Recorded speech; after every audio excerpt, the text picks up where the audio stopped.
Déportation, esclavage et colonisation, l'Union africaine réclame justice, mais oublie une partie de l'histoire. Les 15 et 16 février 2025, Addis Abeba a accueilli la 38e session ordinaire de la conférence des chefs d'État et de gouvernement de l'Union africaine. Lors de ce sommet, l'organisation continentale a entériné une résolution proclamant l'année 2025 comme celle de la justice pour les Africains et les personnes d'ascendance africaine grâce aux réparations. Le texte dénonce les injustices passées infligées au continent africain et à ses descendants à travers le monde et exige réparation. L'Union africaine a adopté un acte majeur qui réclame des réparations pour les crimes commis dans le cadre de la traite négrière atlantique, de l'esclavage, de la colonisation, de l'apartheid et des génocides. Cette décision engage les nations africaines à faire pression sur les anciennes puissances coloniales et esclavagistes pour qu'elles assument leurs responsabilités historiques et mettent en place des mesures compensatoires. Parmi les propositions figurent des indemnisations, des programmes de développement et la reconnaissance officielle de ces crimes. Toutefois, cette résolution ne mentionne pas la traite arabo-musulmane, qui a duré près de 13 siècles et précédé la traite transatlantique. En effet, l'esclavage des Noirs dans le monde musulman, qui a concerné des millions de victimes, n'a pas été pris en compte dans les discussions officielles. Pourtant, les travaux de chercheurs comme John Alambiya Azuma et Tidiane Ndiaye ont exposé l'ampleur de cette traite, qualifiée de véritable génocide. Selon Tidiane Ndiaye, la traite arabo-musulmane a entraîné la déportation de près de 17 millions d'Africains, dont une grande partie a disparu en raison des traitements inhumains et de la castration massive des captifs. Contrairement à la traite transatlantique, qui a donné naissance à des communautés afrodescendantes en Amérique, la traite arabo-musulmane a entraîné la disparition quasi totale des populations déportées. Si cette résolution constitue une avancée dans la mise en lumière des torts liés à la traite transatlantique, à l'esclavage et à la colonisation, l'omission de la traite arabo-musulmane soulève des interrogations quant aux critères de sélection des exactions dénoncées et sur la volonté de reconnaître l'ensemble des systèmes esclavagistes ayant marqué le continent africain.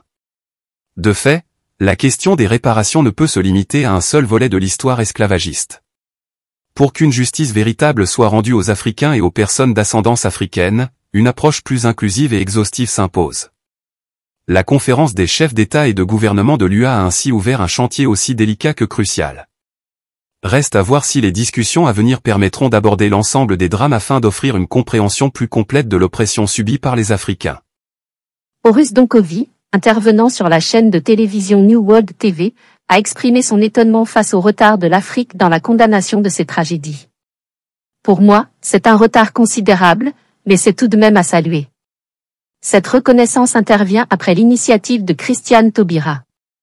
La France l'a fait bien avant l'Afrique, ce qui est surprenant, sachant que nous sommes les victimes. C'est encore plus étonnant que cela n'arrive que maintenant, alors que nous enseignons à nos enfants Afrique mon Afrique de Birago Diop et Coup de pilon de David Diop. Lors de la manifestation en hommage aux victimes de l'esclavage qui a eu lieu le 23 mai 2018 à Paris, le journaliste Claude Issiard a également dénoncé l'inaction des instances africaines. Je voudrais terminer en parlant de l'Afrique. Le continent d'où ont été déportés des millions d'Africains. L'Afrique n'est pas seulement le berceau de l'humanité, c'est le berceau de la civilisation. L'esclavage est un passé très présent.